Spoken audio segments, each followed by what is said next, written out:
जय हिंद साथियों, आज हम लोग बहुत अच्छे तरीके से मोशन यानी गति चैप्टर को देखने वाले हैं। पीछे हम लोग आपका यूनिट एंड डायमेंशन पूरा पूर्ण रूप से कंप्लीट हो चुका है। 4-5 वीडियो है उसमें, जाके आप लोग अच्छे तरीके से देख लीजिए, ठीक है। तो दोस्तों, मेरे कहने का मतलब है आज मैं कोशिश करूंगा कि आपको मोशन यानी गति क्या होता है बहुत बेहतरीन तरीके से आपको मैं बता दूं, ताकि आपको हर चीज़ समझ में आ जाए। पूरा 100% कोशिश करेंगे, दावा तो नहीं कर सकते कि पूरा समझ में मतलब पूरा A to Z आप ये हो जाएगा, लेकिन 100% कोशिश किया जाएगा कि आपको पूरा बढ़िया से मोशन समझ में आ जाए कि गति क्या होता है। आज के बाद आपको डाउट नहीं रहे कि मोशन क्या होता है, गति क्या होता है, विराम अवस्था क्या होते हैं। तो बहुत ही बेहतरीन एक टॉपिक है आपका फिजिक्स का मोशन। मतलब लगभग सभी एग्जाम में इससे एक आध क्वेश्चन आते रहते हैं, एक क्वेश्चन देखने को आपको हमेशा मिलेगा।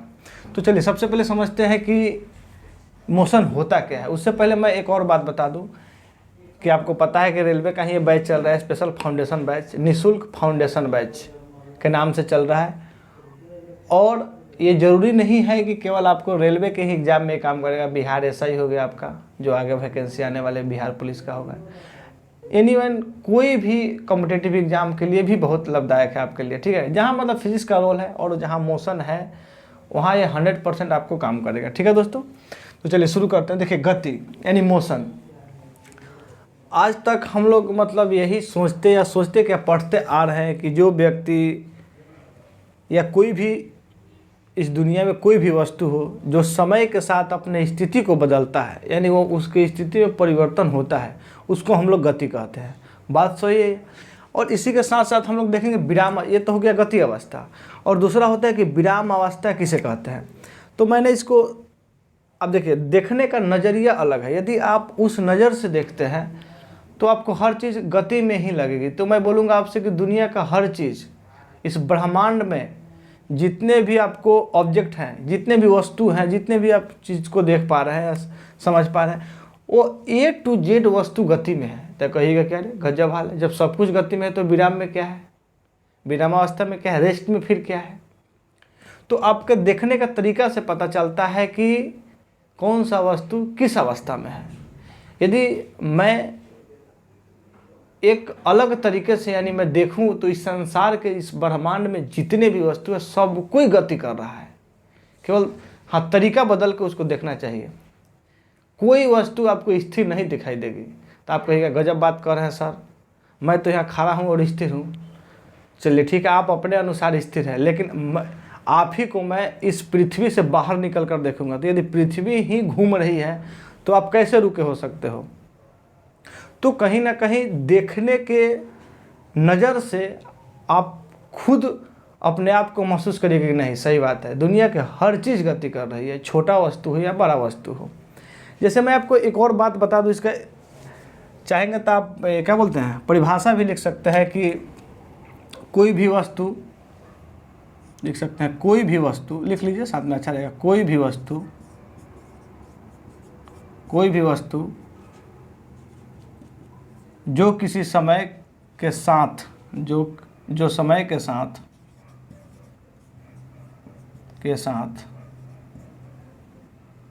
अपने स्थिति में बदलाव करता है, क्या कहलाता है, गति कहलाता है।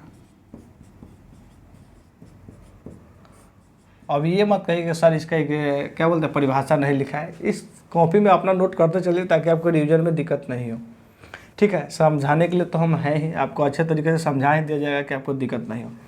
मतलब इस दुनिया का कोई भी वस्तु जो समय के साथ अपने स्थिति में बदलाव लाता है वो गति कहलाता है।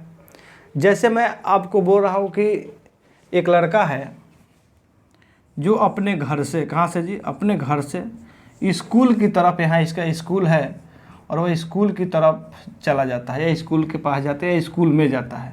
तो क्या करके जाएगा जी, वो तो गति ही करके ना जाएगा, यहाँ से इस तरह जाएगा। तो या मैं बोलूँ कि एक लड़का है जो इस सड़क पे क्या कर रहा है जी, साइकिल चला रहा है इस तरह।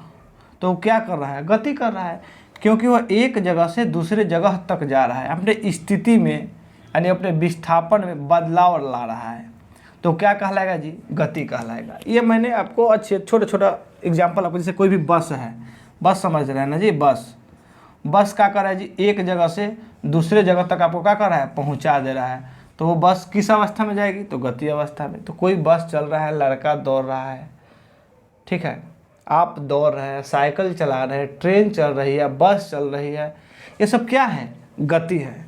ये आपको बच्चे वाली ये परिभाषा है जो आप लगभग 7-8 से आप लोग पढ़ते आ रहे होंगे, वो परिभाषा है। लेकिन नहीं, थोड़ा सा हम लोग इसको और बेहतरीन तरीक़ा से देखेंगे कि गति को किस प्रकार हम लोग देख सकते हैं। तो दोस्तों मैं आपको एक और बात बता दूं कि देखिए, मैं एक आपसे एग्जाम्पल पूछ रहा हूँ, आप इसको अच्छी तरीक़े से सोच कर बताइएगा, पहले दिमाग पे थोड़ा जोर दीजिएगा कि एक बस है, बस समझ रहे हैं आप? एक बस है, इस बस में 2 व्यक्ति बैठे हुए हैं, ठीक है, 2 व्यक्ति बैठे हुए हैं और दोनों व्यक्ति आपस में बात कर रहे हैं, और एक तीसरा व्यक्ति बाहर रोड के किनारे यहाँ पे है, ठीक है, और बस जो है लगातार क्या है? गति कर रही है, नहीं चल रही है। तो मैं आपसे पूछूंगा कि इस व्यक्ति की अपेक्षा यह जो व्यक्ति है जो बाहर किनारे कहीं बैठा हुआ है, बस स्टैंड पे कहीं अलग बैठा हुआ है और बस चल रही है, तो क्या यह व्यक्ति इसको देख के नहीं कह सकता है कि बस जो है गति में है? हाँ सर, गति में है, इसमें नो डाउट। बस चल रही है यानी गति कर रही है। क्या यह लड़का इसको देख कर नहीं कह सकता है कि अंदर में 2 लड़का जो बैठा है वो भी साथ साथ गति कर रहा है? हाँ सर, कर रहा है। यदि ये दोनों लड़के जो बस में बैठे हुए हैं अंदर, यह लड़का इस लड़का से पूछता है कि तुम क्या गति में हो? तो ये बोलेगा तुम पागल हो क्या? तुम्हारे सामने तो मैं बैठा हूँ, तुम्हारे साथ ही तो बैठा हूँ, मैं कैसे गति कर सकता हूँ जी? मैं जहाँ हूँ वहीं हूँ, कहाँ अपनी स्थिति में बदलाव कर रहा हूँ? तो इसके अपेक्षा ये लड़का बोलेगा हाँ यार तू तो सही बोल रहा है, मैं तो बदलाव नहीं कर रहा हूँ। जब मैं बदलाव नहीं कर रहा हूँ तो किस अवस्था में हूँ? विराम अवस्था में हूँ, यानी रेस्ट में हूँ। यह एक दूसरे का अपेक्षा देखेगा तो दोनों किस अवस्था में? रेस्ट अवस्था में है, क्योंकि यह चुपचाप बैठा हुआ है, कहीं ना कुछ इसका बदलाव हो रहा है। लेकिन यही जब बाहर से कोई व्यक्ति इसको देख रहा है तो बोलेगा कि बस भी गति में है, साथ साथ लड़का भी गति में है। तो इससे क्या साबित हो रहा है कि देखने का नज़र से पता चल रहा है कि कौन सा वस्तु रेस्ट में है और कौन सा वस्तु गति में है। तो यदि आप देखने का केवल नज़र बदल देते हैं, उसका एक वैल्यू अलग तरीक़ा से देखते हैं, तो आपको दुनिया का, इस संसार का हर चीज़, हर वस्तु आपको किस में दिखाई देगी? गति में दिखाई देगी। कुछ भी हो, जैसे एक और मैं आपको एग्जांपल दे रहा हूँ, ट्रेन भी ले लीजिए। तो ट्रेन में 10 आदमी बैठ के जा रहे हैं, आपस में बात कर रहे हैं, और आपस में सब लोग आपस में मिलकर बात कर रहे हैं, कुछ गेम खेल रहे हैं, कुछ भी कर रहे हैं, और एक दूसरे से बात कर रहे हैं। तो क्या वो एक दूसरे की अपेक्षा जब वो देखेगा 10 व्यक्ति, 10 लड़का जो भी उसमें बैठा हुआ है, क्या वो गति में कहेगा? बोलेगा नहीं, मैं तो विराम में हूँ, बैठा हूँ, कि तुम्हारे साथ एक ही बोगी में बैठा हूँ, एक ही डब्बा में बैठा हूँ, तो कैसे मैं गति कर सकता हूँ? तो कहीं ना कहीं वो सब आपस में किस अवस्था में है? तो विराम अवस्था में। लेकिन उसी ट्रेन से बाहर, उसी ट्रेन के बाहर कोई व्यक्ति खड़ा है प्लेटफॉर्म पे, अलग कहीं है, तो क्या उस व्यक्ति को कभी कह सकते हैं, यदि ट्रेन चल रही है तो क्या उस व्यक्ति को कभी कह सकता है कि वो विराम अवस्था में? नहीं, क्योंकि उसका वो बाहर से देख रहा है। जब बाहर से देख तो ट्रेन भी चल रहा है, साथ साथ वो लड़का बैठा है वो भी जा रहा है। तो जब मैंने अवस्था बदला, यानी देखने का नज़र बदला, अलग तरीके से देखा, तो वो भी लड़का के, वो भी जो है ट्रेन के साथ साथ वह जो है व्यक्ति भी किस अवस्था में है? गति अवस्था में है कि नहीं है? क्या आप इस बातों को समझ पाए? एक और एग्जाम्पल बहुत अच्छा जो कि आपको समझ में आ जाएगा, जहाँ तक मैं कोशिश करूँगा आपको समझाने के लिए।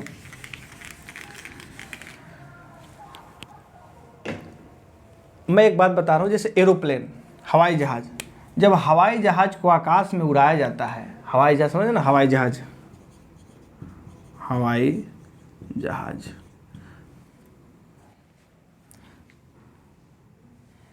हवाई जहाज़ का हो रहा है जी, आकाश में उड़ रहा है, उसमें बहुत सारे पैसेंजर बैठे हुए हैं।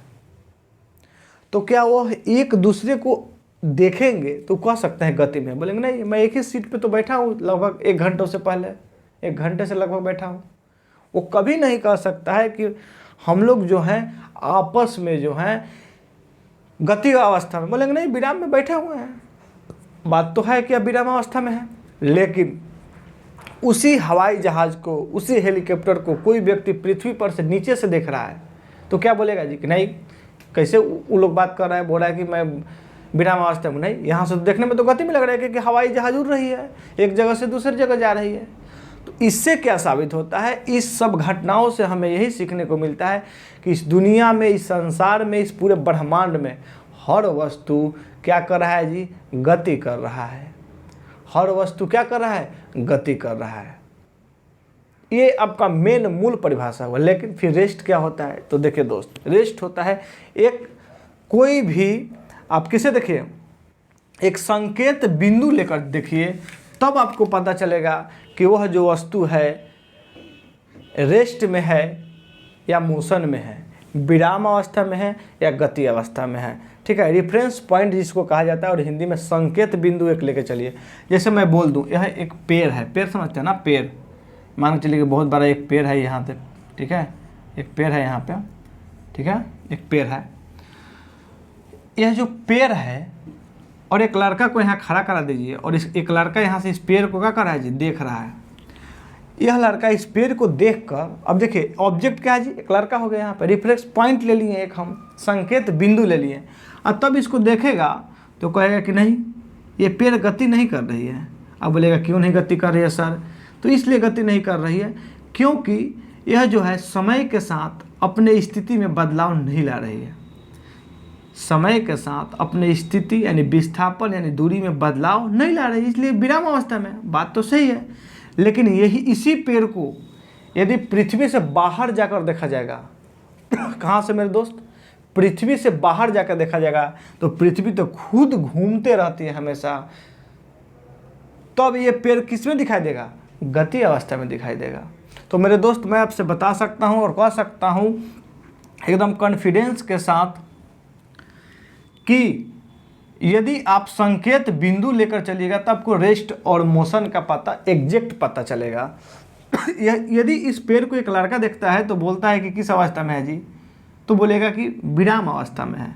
यदि पेड़ को कोई पृथ्वी से बाहर से देखता है तो बोलेगा कौन अवस्था में है, गति अवस्था में है। तो एक संकेत बिंदु लेकर हम हर चीज़ों को तुलना करते हैं और उसको देखते हैं कि वो अपनी स्थिति में बदलाव लाती है कि नहीं।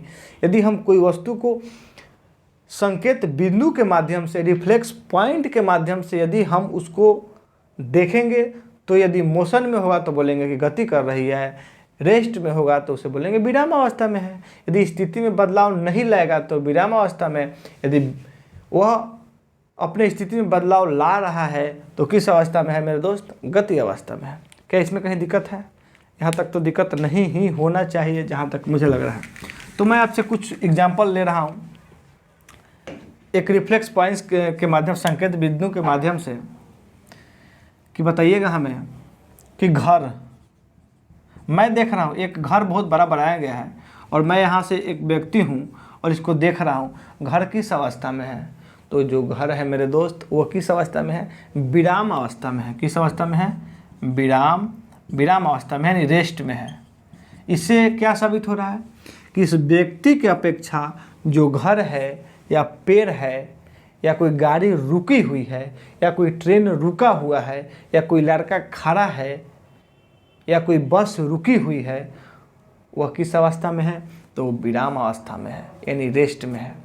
लेकिन यही बस चल रही है तो ऑटोमेटिक है, कुछ ना कुछ दूरी तय करेगी, अपनी स्थिति को बदलेगी। जब भी अपनी स्थिति को बदलेगी तो कौन अवस्था? गति अवस्था, यानी मोशन में वो हो जाएगी। कोई लड़का लगातार दौड़ रहा है तो अपनी स्थिति में बदलाव ला रहा है समय के साथ, तो वो क्या कहलाएगी? तो वह कहलाएगी कौन अवस्था में? गति अवस्था में। तो मुझे पूरा विश्वास है कि आपको गति और विराम दोनों अच्छी तरह से समझ में आ गया होगा। ठीक है दोस्तों, अब थोड़ा सा इसके आगे देखेंगे कि गति के प्रकार यानी मोशन के प्रकार कौन कौन से हैं, गति के प्रकार कौन कौन से हैं। तो इसमें सबसे पहले का नाम आता है मेरे दोस्त सरल गति। कौन सा गति? गति के प्रकार लिख सकते हैं, कोई दिक्कत नहीं है। गति के प्रकार, गति के प्रकार। देखिए बुक वगैरह जो आपका दिया हुआ है, कोई भी बुक आप लेके पढ़ रहे हैं, एनसीईआरटी या कुछ भी, जो भी आपको इच्छा करे पढ़िए, कोई फ़र्क नहीं पड़ता है। ज़्यादा लेकिन रिफ्लेक्स ज़्यादा आप उसका वैल्यू दीजिएगा किसका? एनसीईआरटी का। बहुत प्रकार से गति को किस किस हिसाबों से, मतलब जहाँ जब जरूरत पर है उस प्रकार को घुसा कर वहाँ पे पढ़ा जाता है। लेकिन मैंने इस चीज़ों को नहीं देखा है। जो भी आपका 4-5 प्रकार है उसको मैंने अलग छांट लिया है और अच्छी तरीके से मैं सोचूंगा कि मैं आपको प्रकार बता दूँ। उसके बाद जो भी डिस्टेंस यानी डिस्प्लेसमेंट, आगे जो भी चीज़ पढ़ना है, स्पीड, हर चीज़ को हम लोग अच्छी तरीके से उसको डिस्कस करेंगे। देखिए गति के प्रकार में सबसे पहले का बात आती है सरल आवर्त गति, सरल गति, सरल गति या वर्क गति।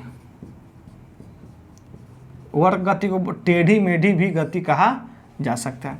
अब देखिए सरल गति या वर्क गति यानी टेढ़ी मेढ़ी गति किसे कहा जाता है जी? तो देखिए कोई व्यक्ति सीधा चल रहा है या थोड़ा घूम कर भी चल रहा है टेढ़ा मेढ़ा, तो इस गति को क्या बोलेंगे जी? इस गति को बोलते हैं सरल आवर्त गति। इसका एग्जाम्पल मैं बता रहा हूँ, बंदूक से छोड़ी गई गोली का गति। आप लिख भी सकते हैं मन करे तो, बंदूक से छोड़ी गई गोली की गति, गोली की गति। ठीक है, ये कौन सा गति है? तो यह जो है सरल आवर्त गति, सरल गति है। कौन सी गति है? सरल गति है। और एग्जाम्पल आप लिख सकते हैं, ट्रेन की गति, ट्रेन, बस, कार की गति। समझ में आ रहा है कि नहीं आ रहा है जी?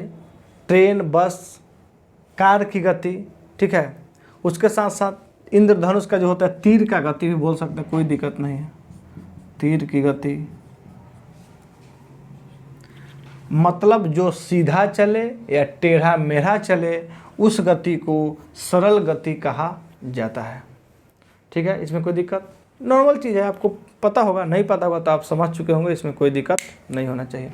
चलिए आगे जो हम लोग चलते हैं गति के प्रकार में, तो इसके आगे जो आता है हम लोग का, तो इसके जो आगे आता है वो होता है वृत्तीय गति। सब गति के प्रकार है, गति कितने प्रकार के होते हैं। इसके आगे जो होते हैं आपका कौन गति होता है? तो वृत्तीय गति, वृत्तीय गति, सर्कुलर मोशन इसको अंग्रेजी में कहा जाता है। तो देखिए वृत्तीय गति किसे कहेंगे जी? जो वृत्त के पथ पे घूमे, जैसे वृत्ताकार पथ पे घूमे, ये देखिए इस तरह घूम रहा है, किस पथ पे जी? तो वृत्ताकार पथ पे। तो जो वृत्ताकार पथ पे घूमता है वो कौन सा गति? वृत्तीय गति। और वृत्ताकार पथ पे क्या घूमता है? तो ये आप थोड़ा सा याद करिए, यदि आप मेला वगैरह घूमते हो तो बड़ा वाला जो झूला होता है इस तरह झूलता है, इस तरह, वो वृत्ताकार पथ पे है। तो जो वृत्ताकार पथ पे घूमे वो कौन गति? वृत्तीय गति उसे कहा जाता है। या नाभिक के चारों ओर इलेक्ट्रॉनों की गति। आपको पता है कि परमाणु के अंदर क्या क्या चीज़ होते हैं जी? परमाणु के अंदर होता है नाभिक, और नाभिक में होता है प्रोटॉन और न्यूट्रॉन। इसके साथ साथ इलेक्ट्रॉन क्या करता है? चारों तरफ चक्कर लगाते रहता है। तो इस नाभिक, इसको बोलते हैं नाभिक, न्यूक्लियस। तो इस नाभिक के अंदर जो भी है इसके चारों तरफ जो चक्कर लगाता है इलेक्ट्रॉन, तो कहा जा सकता है इस नाभिक के चारों ओर इलेक्ट्रॉनों की गति कौन सी गति कहलाएगी? तो आपका ये कौन सा गति कहलाएगा? वृत्तीय गति कहलाएगी। या कोई व्यक्ति, जैसे आप लोग देखेंगे चौराहा, नहीं समझ में आया? यदि आप कहीं जाइएगा टाउन वगैरह में, ज़्यादातर ऐसा चीज़ देखने को मिलता है कि यदि आपको किसी रूट में जाना है तो बोला जाता है कि चौराहे से घूम के जाइए इस तरह, और तब यहाँ से जो रोड है अपना चले जाइएगा। तो किसी मोड़, वृत्ताकार मोड़ पे कार, साइकिल या बस का गति कौन गति कहलाता है? वृत्तीय गति कहलाता है। आप देखे होंगे मोड़ पे इस तरह घूम के तब हम लोग जाते हैं, इस प्रकार से हमको जिधर जाना होता है। तो वृत्ताकार जो होता है आपका मोड़, वो जो होता है वो किस प्रकार की वहाँ पे गति होती है? तो वहाँ पे जो गति होती है वो वृत्ताकार गति होती है। या एक और, मेले में आप एक और चीज़ को गौर किए होंगे कि जो मौत का कुआं बनता है ना, होता है ना जी, मौत का कुआं, मौत का कुआं ना होता है जी, जो जिसमें साइकिल या मोटरसाइकिल या 4 व्हीलर भी आजकल चल रहा है।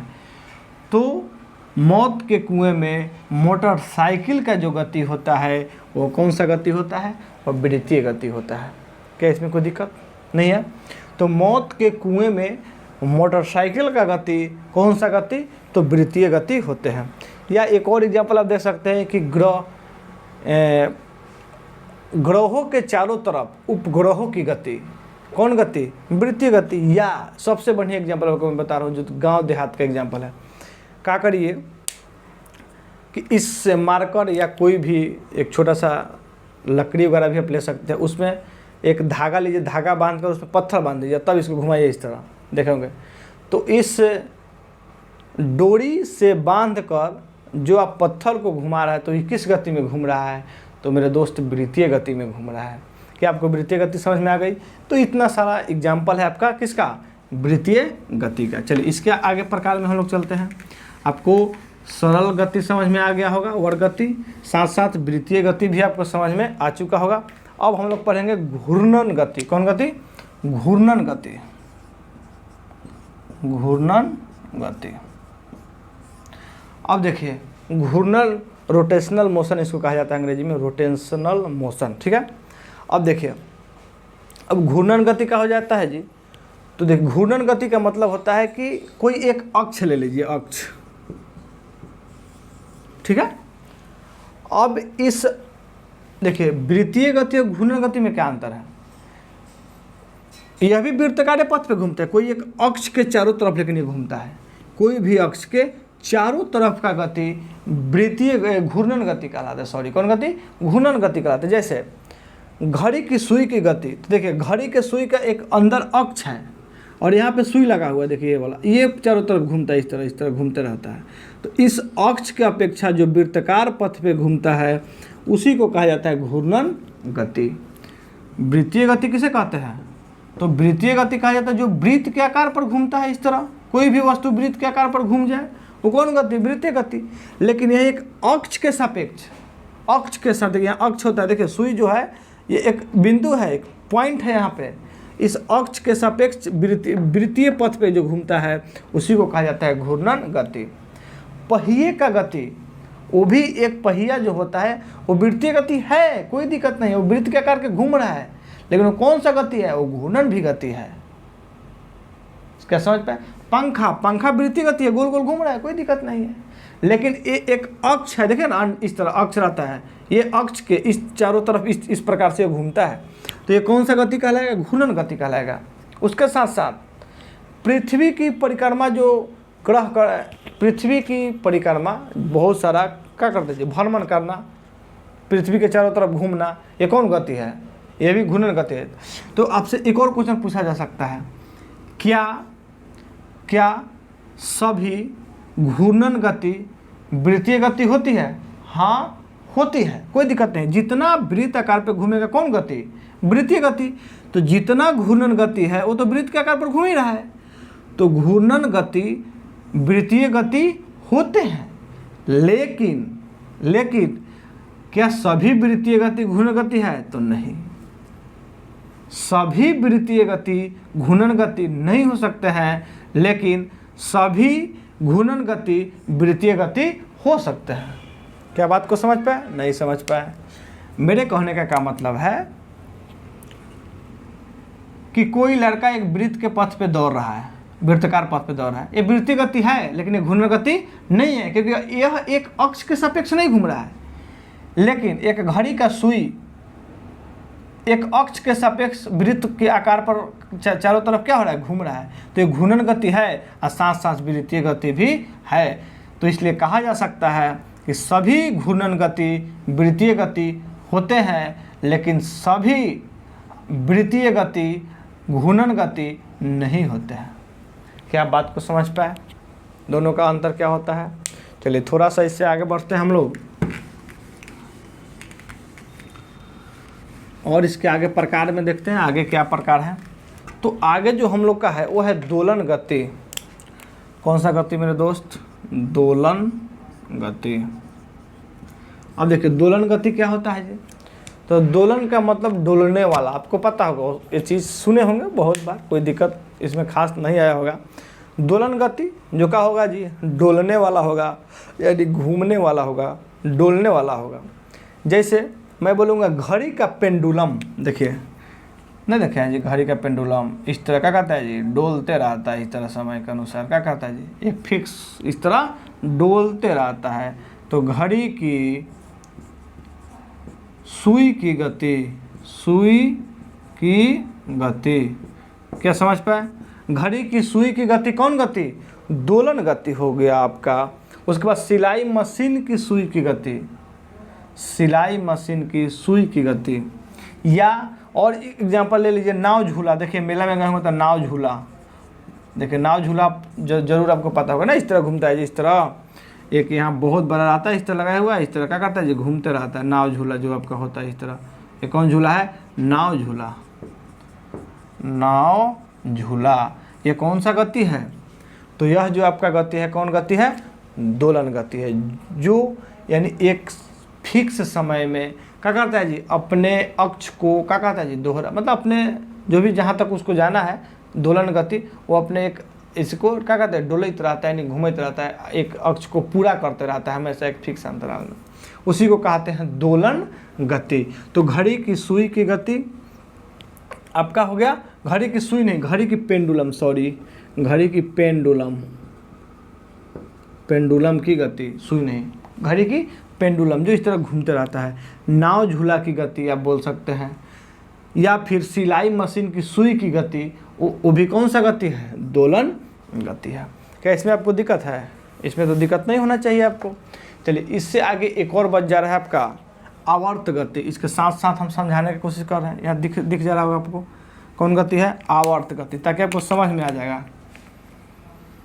यहाँ देख लीजिए आवर्त गति, आवर्त गति जो अगला प्रकार है। अब देखिए आवर्त गति क्या होता है, तो आवर्त गति में कुछ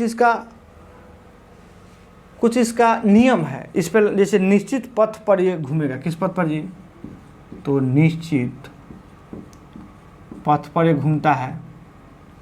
फिर इसका निश्चित समय अंतराल होता है, क्या होता है जी, इसका निश्चित समय अंतराल होते हैं, क्या होगा जी, निश्चित समय अंतराल। और इसका एक और अच्छा बात है, और ये जो क्या करता है कि गति को दोहराते रहता है, ये अपने गति को दोहराते रहते हैं, समझिए बात को, ये अपने गति को क्या करते हैं जी, दोहराते रहते हैं, यानी दोहराते रहते हैं, ठीक है, ये गति को दोहराते रहते हैं। आवर्त गति क्या है जी, आवर्त गति का मतलब है कि निश्चित पथ होना चाहिए। जैसे उसका जो लंबाई मान चले कि यहाँ से यहाँ है एक पथ है, तो एक निश्चित पथ होना चाहिए, और एक समय अंतर, यानी मेरे कहने का मतलब कि 5 सेकंड में, यह 5 सेकंड में मान के चलिए कि इस स्थान से इस स्थान तक जाती है, तो इसका फिक्स समय होना चाहिए 5 सेकंड, तो बस 5 सेकंड। गति को दोहराना मतलब जैसे यहाँ से यहाँ गया तो ये लगातार क्या करे जी, दोहराते रहे, उसी को बोलते हैं आवर्त गति। जैसे आपको पता होना चाहिए सिलाई मशीन की सुई की गति, जो सिलाई मशीन का सुई होता है, जो आपको मतलब इस तरह सीता है ना जी, ऊपर नीचे करके, तो उसका एक फिक्स समय होता है कि मान चलिए कि उसका समय 1 सेकंड है, तो 1 सेकंड ऊपर नीचे कर लेगी, ठीक है। उसके साथ साथ एक उसका निश्चित पथ है, मतलब उसका फिक्स होता है कि बस इतना ही तक सुई अंदर जाएगा, फिर ऊपर इतना ही तक जाएगा, तो उसका निश्चित कुछ सब पथ हो गया। और इस गति को क्या करता है, लगातार दोहराते रहता है, तो इसी को बोलते हैं आवर्त गति। क्या कोई दिक्कत नहीं, दिक्कत है? अब देखिए इस दोनों में थोड़ा सा हम लोग तुलना कर लेते हैं, क्या है जी दोनों का, तो देखिए दोनों में थोड़ा सा हम लोग तुलना करते हैं, आवर्त गति और कौन गति, दोलन गति। पूछा जाएगा कि क्या सभी आवर्त गति दोलन गति है, तो हाँ, जितना आवर्त गति है वो दोलन गति है, क्योंकि जो नियम इसमें है वो नियम इसमें रहेगा, तो दोलन गति होगा, कोई दिक्कत नहीं। लेकिन क्या सभी दोलन गति आवर्त गति है, तो नहीं। सभी देखिए इसमें समय फिक्स रहे या ना रहे कोई दिक्कत नहीं है। नाव के झूला वाला में समय फिक्स रहे या ना रहे, लेकिन लगातार क्या करे जी, डोल रहा है एक समय, तो कुछ भी अपना आराम से इस तरह समय रहे या थोड़ा ज़्यादा कम से चलेगा, लेकिन दोलन होना चाहिए तो दोलन गति है। लेकिन इसमें समय नहीं होगा तो आवर्त गति नहीं होगा। इसलिए मेरे दोस्त कहा जाता है कि जो जितने दोलन गति है, दोलन गति आवर्त गति नहीं हो सकता है, लेकिन सभी आवर्त गति दोलन गति हो सकते हैं। क्या इसमें किसी को दिक्कत है तो बताइए मेरे दोस्त। इसमें तो मेरे देखने से कहीं दिक्कत आपको नहीं होना चाहिए, क्योंकि बहुत अच्छे तरीके से आपको हर चीज़ बता दिया गया। मोशन क्या होता है और विराम अवस्था क्या होता है। हम लोगों ने इसमें ये चीज़ भी पढ़ा कि हाँ गति का कौन कौन सा प्रकार है। आगे हम लोग बहुत कुछ इसमें पढ़ने वाले हैं। गति में न्यूटन साहब का बहुत बड़ा रोल है। आगे न्यूटन साहब के बारे में भी हम लोग बहुत बेहतरीन तरीके से पढ़ेंगे। गति का प्रथम नियम, द्वितीय नियम, तृतीय नियम, क्या क्रिया प्रतिक्रिया का नियम, बहुत बेहतरीन ये समझिए कि आपका टॉपिक है फिजिक्स में। और ये बहुत इम्पॉर्टेंट भी है। एग्जाम में 1-2 नंबर का हमेशा क्वेश्चन आते रहता है। आप कोई भी एग्जाम में बैठिए, कोई फ़र्क नहीं पड़ता है, जहाँ साइंस पूछा जाता है वहाँ 1-2 नंबर हमेशा आते रहते हैं। ठीक है दोस्तों, तो मैंने आपको बताया कि गति किसे कहते हैं। तो जो अपने कुछ समय अंतराल में अपनी स्थिति को बदलता है, अपने अवस्था को बदलता है, अपने दूरी को बदलता है, अपने विस्थापन को बदलता है, वो गति अवस्था में होती है। और जो समय के साथ नहीं बदलता है किसी वस्तु के सापेक्ष, तो वह विराम अवस्था में, रेस्ट अवस्था में होता है। मैंने बताया कि गति का कितने प्रकार होते हैं। तो गति का सरल गति होते हैं आपका। उसके साथ साथ मैंने आपको बताया वृत्तीय गति होता है। साथ साथ मैंने बताया रैखिक गति के बारे में तो हो ही गया, वृत्तीय गति हो गया, घूर्णन गति हुआ, दोलन गति हुआ, आवर्त गति हो गया। मैंने इतने सारे गति के बारे में बेसिक जानकारी आप तक पहुंचाया। मेरे दोस्त, यदि आप कोई भी कॉम्पिटिटिव एग्जाम की तैयारी करते हैं तो आप इतना ये हो जाइए कि इस टॉपिक से क्वेश्चन 1 आध नंबर आएगा। यदि आप इस चैनल पर नए हैं तो सबसे पहले चैनल को सब्सक्राइब करें और अपने दोस्तों के साथ शेयर करें। एक छोटा सा लाइक ज़रूर कर दें, ताकि थोड़ा अच्छा लगता है देखने में, क्या चलो भाई सबको अच्छा लग रहा है वीडियो, इसलिए लाइक भी ज़रूरी है। ठीक है दोस्तों, तो आज तक हम लोग इतना ही रहने दे रहे हैं। आगे का जो क्लास होगा थोड़ा लंबा होगा। इस मोशन का शुरुआती वीडियो था, इसलिए छोटा ही मैंने बनाया है। ठीक है दोस्तों, थैंक यू सो मच। जय हिंद।